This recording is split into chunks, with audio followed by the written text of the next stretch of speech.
Imagina por un segundo un coloso de acero que dominó cada kilómetro de asfalto en un país entero. Durante décadas, no hubo carretera, pueblo o ciudad en México que no temblara ante el rugido de sus motores, nacida de un sueño presidencial para demostrar que una nación podía construir su propio destino. Esta bestia industrial se convirtió en el rey del camino. Lo tenía todo: poder absoluto, protección del Estado y el corazón de millones. Pero la gloria es efímera. Traiciones corporativas, fronteras abiertas y una crisis devastadora la pusieron de rodillas, al borde de la extinción total. ¿Cómo es que un imperio que parecía invencible terminó en silencio? Y más importante aún, ¿cómo logró burlar a la muerte cuando todos la daban por acabada? Acompáñame, porque hoy no solo veremos la historia de unos camiones. Hoy serás testigo del ascenso, la caída y la resurrección de una leyenda llamada Dina. Bienvenido. Para entender esta historia, necesito que borres de tu mente las autopistas modernas y el tráfico globalizado de hoy. Acompáñame en un viaje hacia atrás en el tiempo, hasta llegar a un México que despertaban con hambre de progreso. Estamos en el año 1951. El mundo aún se sacude el polvo de la Segunda Guerra Mundial, y nuestro país vive lo que los historiadores llamarían el milagro mexicano. Pero había un problema grave. Para mover ese milagro, dependíamos totalmente de lo que venía de afuera. Cada tuerca, cada motor, cada camión que cruzaba nuestras sierras era importado. Fue entonces cuando el gobierno federal, junto con inversionistas privados, tomó una decisión audaz, casi desafiante. México dejaría de ser un espectador para convertirse en un protagonista industrial. En julio de ese año se firma el acta de nacimiento de una entidad que cambiaría todo: Diésel Nacional S.A. O como tú y yo la conoceremos eternamente, Dina. Visualiza el escenario. Ciudad Sahagún, en el estado de Hidalgo. Lo que antes eran llanos áridos y silenciosos, de pronto se vieron invadidos por maquinaria pesada y la promesa de una ciudad industrial utópica. El objetivo era claro y ambicioso: fabricar, armar y ensamblar vehículos automotores en suelo azteca. Pero, como todo emprendedor sabe, el deseo no basta. Necesitaban tecnología, un socio que les enseñara a caminar antes de correr. Aquí es donde entra el primer gran conflicto de nuestra historia. Dina miró hacia Europa y estrechó la mano de la italiana Fiat en 1952. Parecía la alianza perfecta. De las líneas de ensamblaje comenzaron a salir los primeros camiones, el modelo 682, e incluso automóviles. Pero la realidad de las carreteras mexicanas era brutalmente distinta a la de las europeas. Nuestros caminos eran duros, agrestes, una prueba de fuego que los delicados diseños italianos no lograron superar del todo. Los costos eran altos y las refacciones un dolor de cabeza. El matrimonio con Fiat no funcionó como se esperaba, y para finales de la década, el sueño parecía tambalearse. Pero la resiliencia está en el ADN de esta historia. En lugar de rendirse, Dina dio un golpe de timón en 1960, rompió lazos con Fiat y buscó nuevos aliados que entendieran la rudeza del trabajo pesado. Fue así como llegó un socio que cambiaría la jugada en los camiones de carga: la legendaria Diamond T. Al mismo tiempo, para los automóviles, se aliaron con la francesa Renault, creando vehículos que seguro tus abuelos recuerdan con cariño. Sin embargo, el verdadero punto de inflexión, el momento en que Dina comenzó a convertirse en el gigante que recordamos, ocurrió en 1961. Imagina el brillo del cromo bajo el sol cuando Dina firmó contrato con la compañía estadounidense The Flexible Corporation. De esta unión nacieron íconos que definirían el paisaje urbano y foráneo de México. ¿Te suena el apodo El Jorobado? La atmósfera en la planta de Ciudad Sahagún cambió drásticamente. Ya no era un experimento. Era una potencia en ascenso. Para 1968, el año en que los ojos del mundo estaban puestos en México por los Juegos Olímpicos, Dina lanzó su obra maestra de aquella era, el Dina Olímpico. Un autobús que no solo transportaba personas, sino que transportaba el orgullo de una nación que se sentía moderna. Pero no todo era belleza y diseño. Faltaba el corazón de la bestia. Hasta ese momento, se dependía de motores externos, Pero Dina quería más. En ese mismo año, 1968, se inicia la producción de motores propios bajo licencia de Cummins. Ahora sí, el gigante tenía cuerpo y corazón mexicanos. Se respiraba un aire de triunfo. Dina no solo había sobrevivido a sus inciertos inicios, sino que se preparaba para devorar el mercado. Lo que nadie en esa planta sabía, mientras celebraban estos logros, era que se avecinaba una época dorada donde tendrían el poder absoluto, un poder que, paradójicamente, sería su mayor fortaleza y su debilidad más peligrosa. Sigamos recorriendo este camino. Entramos ahora en la década de los 70. Si hubieras estado ahí, parado a la orilla de cualquier carretera federal en México, habrías notado algo fascinante. Todo, absolutamente todo lo que movía al país, llevaba el emblema de Dina. Gracias al proteccionismo del gobierno, las fronteras estaban cerradas. Nadie podía importar camiones extranjeros fácilmente. Esto creó lo que en los negocios llamamos un mercado cautivo. Dina no tenía competencia real. Era el rey indiscutible sentado en un trono de hierro y diésel. Durante estos años, la planta de Ciudad Sahagún operaba a marchas forzadas, como un corazón que late acelerado, bombeando miles de unidades al año para satisfacer una demanda insaciable. Fue en esta época cuando nacieron leyendas que, si eres amante de los motores, seguro te erizan la piel. Hablamos de los famosos camiones chatos, cabinas sobre el motor que se convirtieron en los amos de la carga pesada. Modelos como el Dina 861 rugían subiendo las cumbres de Maltrata o La Rumorosa, dejando tras de sí esa estela de humo negro que, en aquel entonces, era símbolo de progreso y fuerza bruta. Pero Dina no se detuvo en la carga. En el transporte de pasajeros, la leyenda creció. El Dina olímpico, del que te hablé antes, evolucionó. Vimos llegar versiones más sofisticadas, dominando las flotas de grandes empresas como ADO o Estrella Blanca.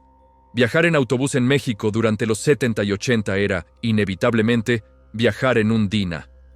Eran máquinas robustas, ruidosas y calientes, pero imparables. La sensación de poder era tal que Dina incluso comenzó a exportar su tecnología a varios países de Latinoamérica. El milagro mexicano parecía no tener fin. Llegamos a 1981. Aquí ocurre una fusión de tecnologías que marcaría a toda una generación de camioneros. Dina firma un acuerdo técnico con Navistar International. De esta alianza nacieron los camiones de la serie S, el Dina 740 y el 940.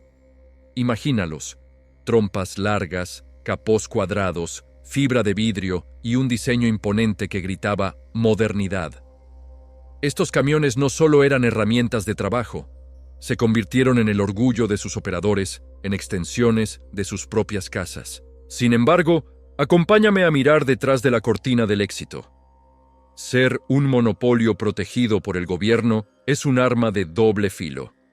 Sin competencia que te muerda los talones, es fácil volverse cómodo, incluso arrogante. Hacia finales de los 80, aunque las ventas eran masivas, se empezaban a escuchar murmullos. Quejas sobre la calidad, sobre la tecnología que, aunque funcional, empezaba a quedarse atrás comparada con lo que sucedía en Estados Unidos o Europa. Además, el país estaba cambiando. La economía nacional sufrió crisis severas en 1982 y 1987, sacudiendo los cimientos de las empresas estatales. El gobierno, agobiado por las deudas y buscando modernizar su estructura, tomó una decisión radical en 1989. Una decisión que cambiaría las reglas del juego para siempre y que sacaría a Dina de la protección de papá gobierno. Se anunció la privatización. La paraestatal, ese gigante intocable, fue puesta a la venta. Fue entonces cuando entró en escena el Consorcio G, liderado por la familia Gómez Flores, unos empresarios jaliscienses con una visión agresiva y capital privado listo para invertir. Adquirieron Dina con la promesa de llevarla al primer mundo, de hacerla competir de tú a tú con los titanes globales. Parecía el inicio de una nueva era de gloria, una inyección de adrenalina pura.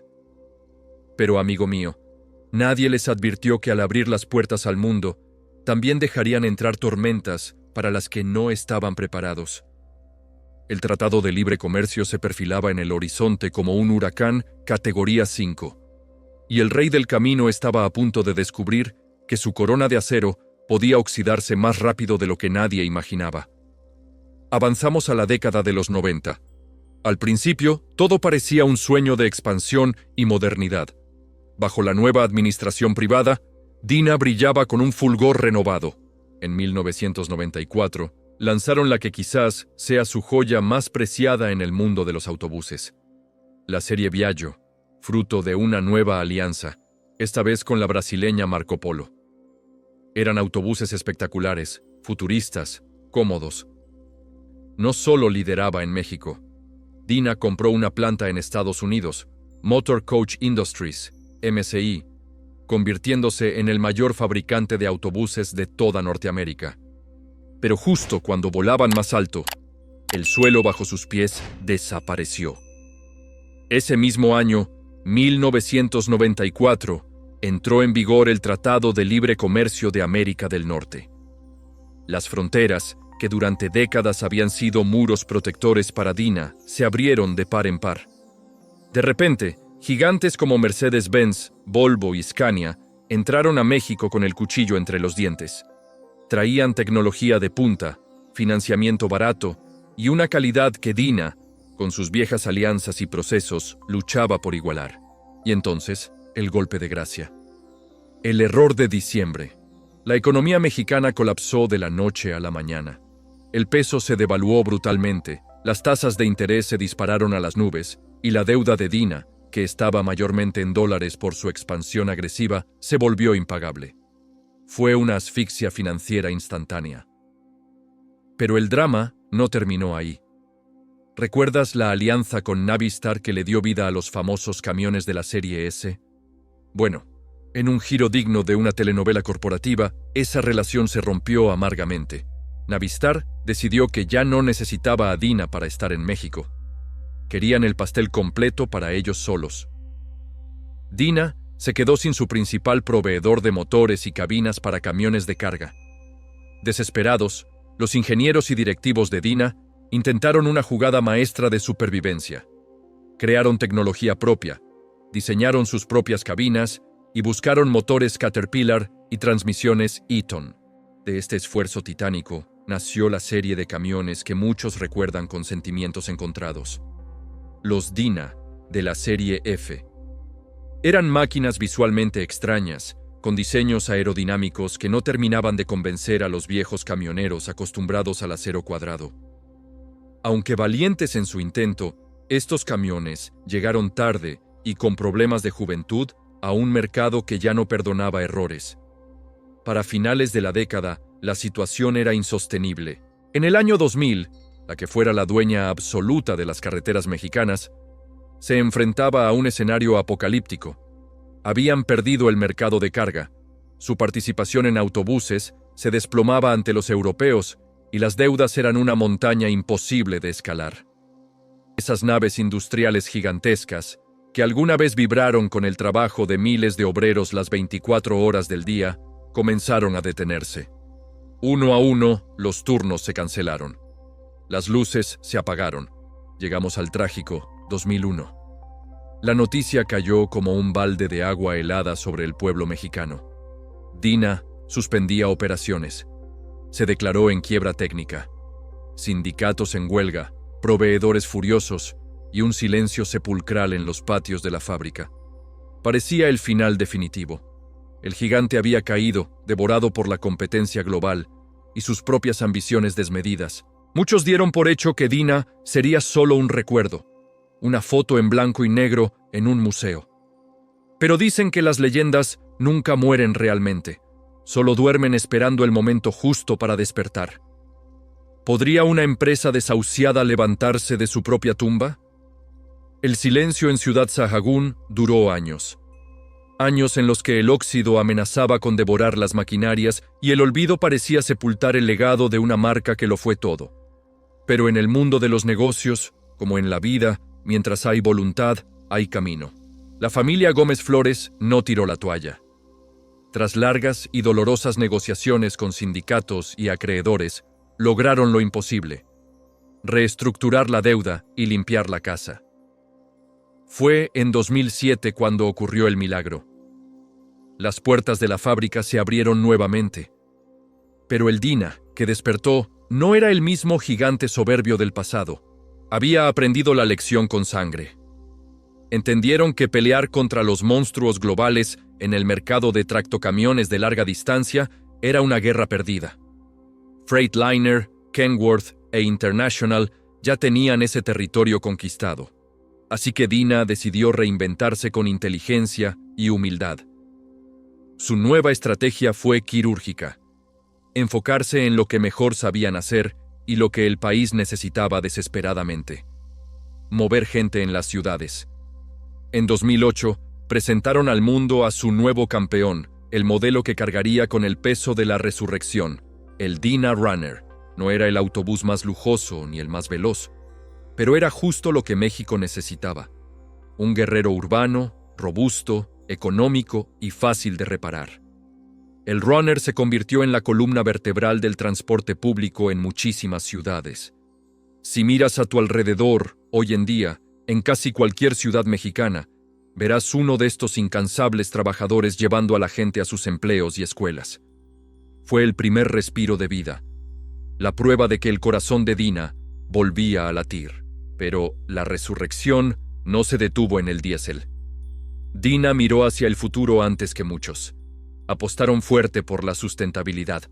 Desarrollaron la línea Dina Liner y, más importante aún, se convirtieron en pioneros en el uso de gas natural comprimido en México.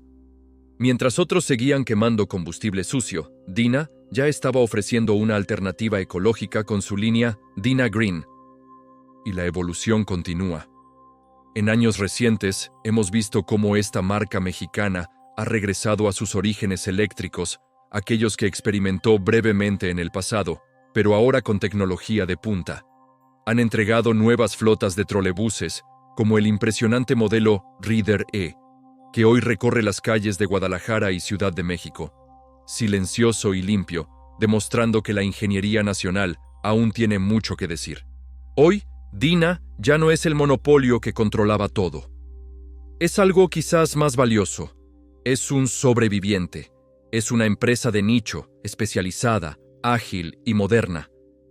Ha pasado de ser el rey del camino, impuesto por decreto, a ser un competidor que se gana su lugar calle por calle, licitación por licitación. La historia de Dina es la historia misma del emprendimiento y la vida. Nos enseña que no importa cuán alto vueles, la caída siempre duele, pero también nos enseña que el fracaso no es el final, sino solo una pausa para replantear la estrategia. De las cenizas de la crisis, del fuego de las huelgas y del frío de la bancarrota, el águila azteca volvió a levantar el vuelo. Dina sigue aquí, rodando, rugiendo o zumbando en silencio eléctrico, recordándonos a todos que las verdaderas leyendas no son las que nunca caen, sino las que siempre, absolutamente siempre, se vuelven a levantar. ¿Y tú? ¿Tienes algún recuerdo viajando en uno de estos gigantes? Quizás un familiar manejó un chato o ibas a la escuela en un jorobado. Me encantaría leer tu historia en los comentarios, porque la historia de Dina la escribimos todos nosotros. Si este viaje por la nostalgia y la resiliencia industrial te ha gustado, te invito a que le des un me gusta a este video y te suscribas al canal. Aquí seguiremos desempolvando las historias de los imperios que construyeron nuestro mundo. Gracias por acompañarme hasta el final de esta ruta. Nos vemos en el próximo video. Cambio y fuera.